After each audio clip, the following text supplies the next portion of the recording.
Ibu Saudara, seminggu kita sudah berlalu, kita sudah merayakan hari Natal bersama-sama di tanggal 25. Dan hari ini saya masih merasakan aura-aura perayaan Natal di rumah saudara-saudara sekalian. Saya yakin dan percaya bahwa damai Natal menyertai saudara semua. Kita akan memuji Tuhan bersama-sama, kita akan memuliakan nama Tuhan.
Shalom Bapak Ibu Saudara sekalian yang saya kasihi di dalam Tuhan. Tanpa terasa kita sudah ada di tanggal 27 Desember 2020.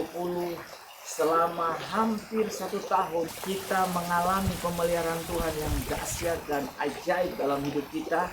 Dan saya percaya bahwa di momen Natal ini ada banyak peristiwa-peristiwa yang dahsyat yang Tuhan nyatakan kepada kita dan membuat kita patut bersyukur kepada Dia karena Dia adalah sumber segalanya dalam hidup kita. Mari kita akan dengar firman Tuhan. Saya ajak kita sama-sama siapkan hati kita, bawa hati kita buat Tuhan dan buka hati kita. Mari keluarga-keluarga yang ada di rumah masing-masing, bahkan saudara-saudara sahabat Kanaan yang setia untuk mengikuti ibadah atau khotbah online GBI Kanaan, baik di Facebook, teman-teman yang ada di YouTube. Mari sama-sama kita berdoa sebelum kita dengar firman Tuhan. Saya percaya bahwa ketika kita buka hati buat Tuhan, anugerah Tuhan akan menuntun kita untuk memahami betapa dahsyatnya Tuhan kita. Mari kita berdoa. Bapa, kami berterima kasih buat hari yang baru yang Tuhan beri kepada kami. Tanggal 27 Desember kami melihat Tuhan memelihara kami dengan segala kebaikan Tuhan atas hidup kami. Tuhan menolong kami. Aku berdoa sehingga Roh Kudus bantu kami untuk memahami dan mengerti setiap kebenaran firman yang akan kami dengar pada hari ini. Berkati hamba-Mu dan berkati setiap orang yang mendengar. Diberkati telinga mereka dan hati yang dibukakan kepada Tuhan. Hamba percaya Roh Kudus akan menuntun kami dari hari ke hari menjadi anak-anak Tuhan yang bertumbuh secara rohani dan penuh dengan sukacita daripada Tuhan. Terima kasih Bapa. Segala macam tipu daya muslihat iblis aku ikat di dalam nama Tuhan Yesus. Dan kami berkata bahwa kami punya hak untuk menerima semua berkat yang Bapa siapkan kepada kami melalui kebenaran firman Tuhan. Di dalam nama Tuhan Yesus hamba berdoa dan bersyukur. Haleluya. Amin.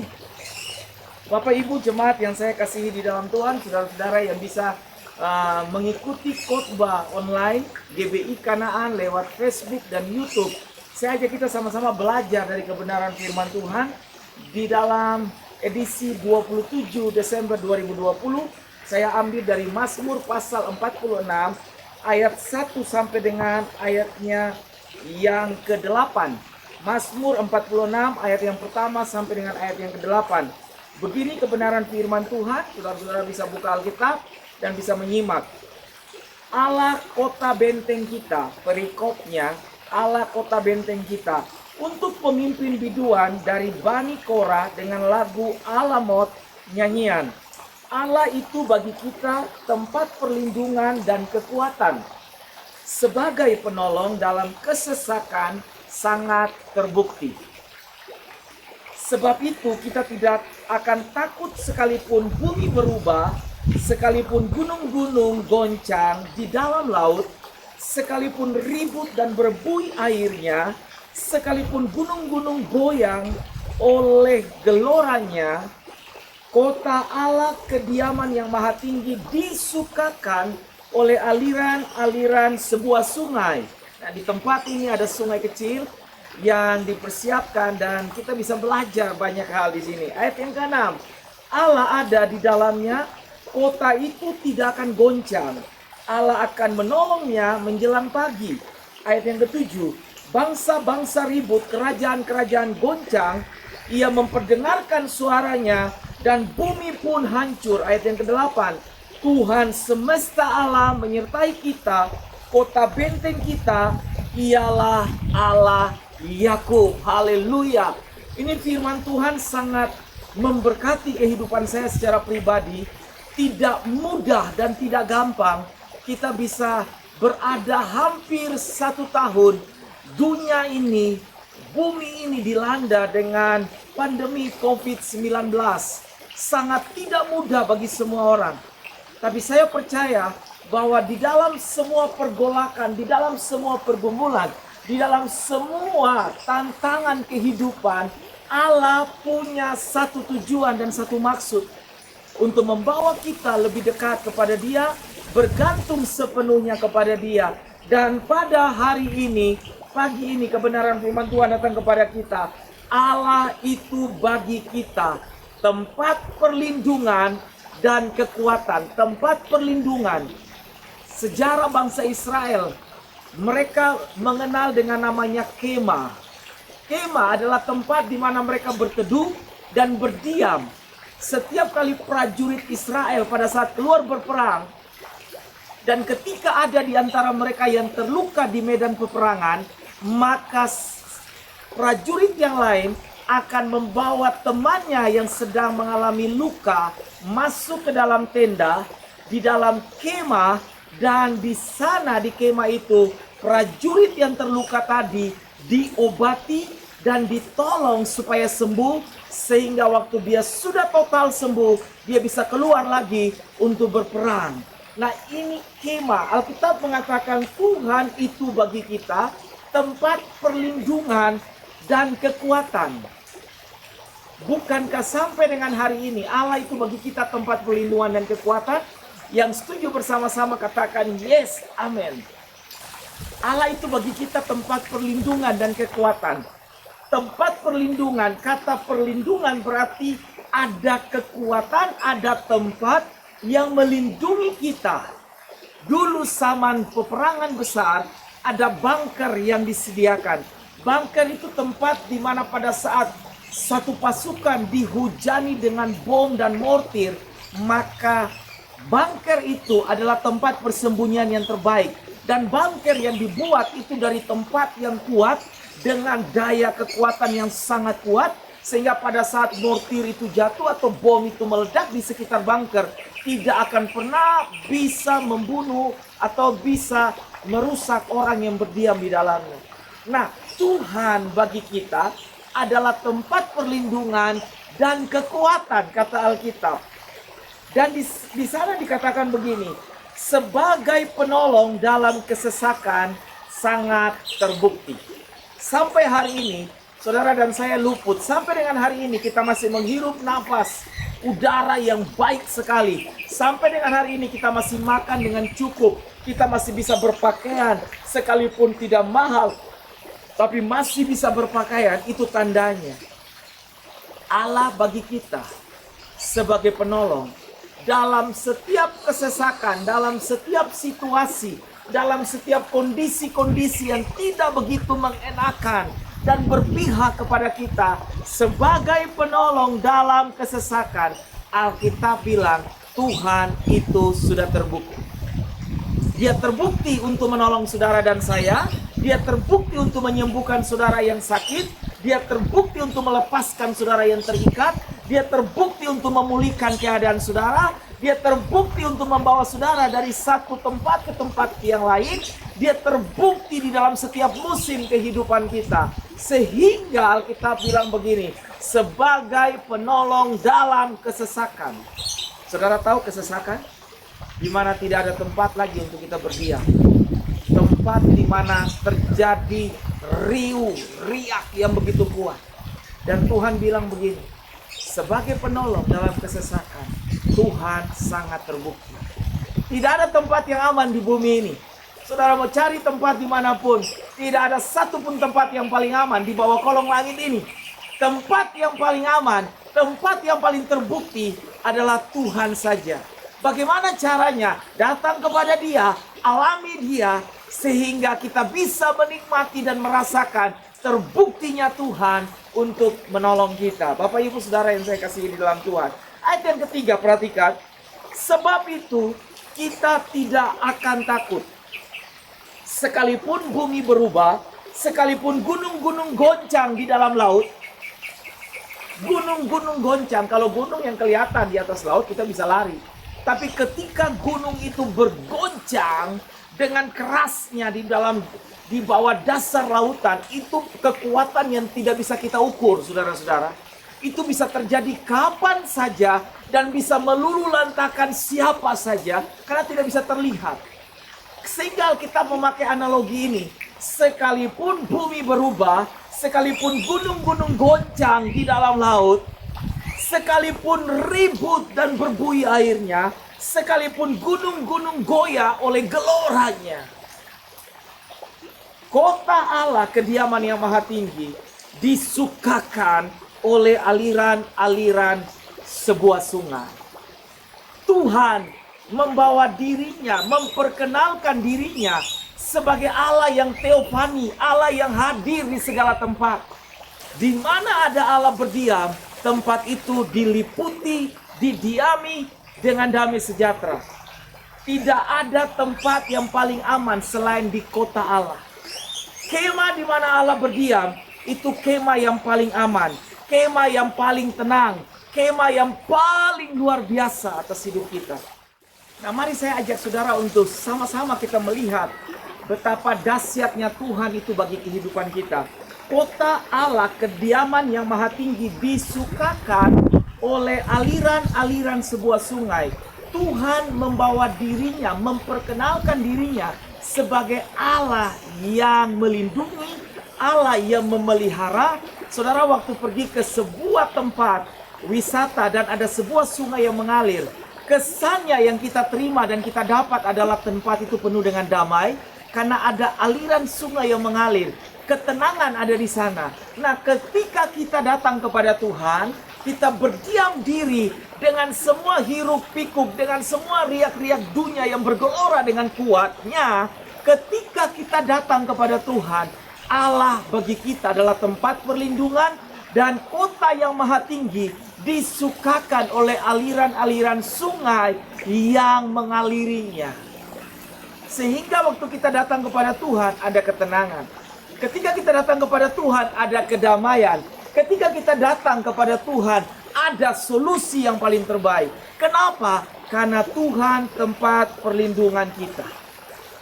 Yang berikut, saudara perhatikan dalam ayat yang ke-6. Allah ada di dalamnya, kota itu tidak akan goncang.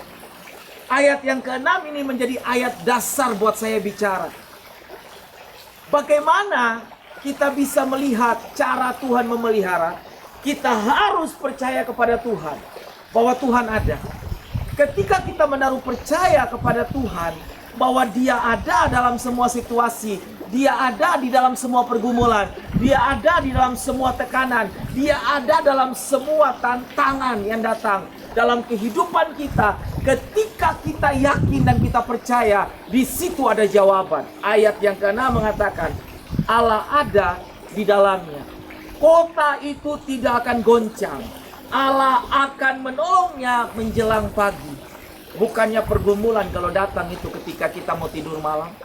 Ada banyak pikiran-pikiran yang berkecambuk menghantui kita.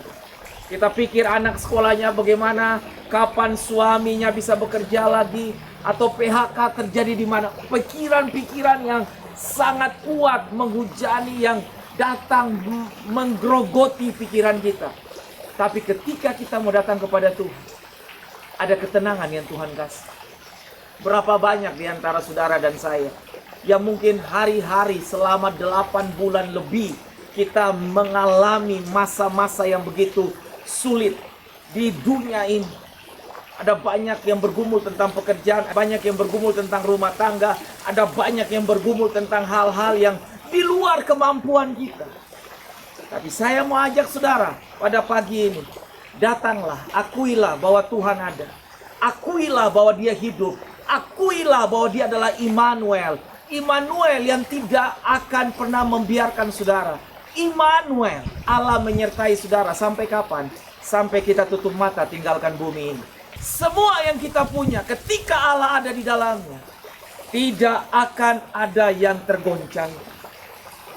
Sebab Tuhan menolongnya menjelang pagi. Ayat yang ke-7. Bangsa-bangsa ribut, kerajaan-kerajaan goncang. Ia memperdengarkan suaranya dan bumi pun hancur. Siapa yang mau kuat di dunia ini? Orang kaya berapa banyak kekayaannya. Selama saudara dan saya masih bisa menghitung uang saudara, kita bukan orang kaya.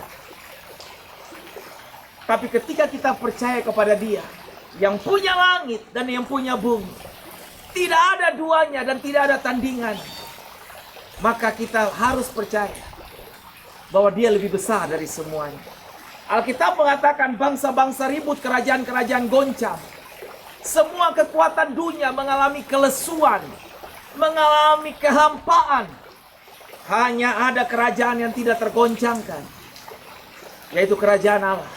Dan ketika kerajaan Allah ada dalam kehidupan saudara, saudara pun saya jamin tidak akan tergoncangkan. Ribut boleh terjadi, tantangan datang, pergumulan terjadi, tapi itu tidak akan pernah menghancurkan saudara.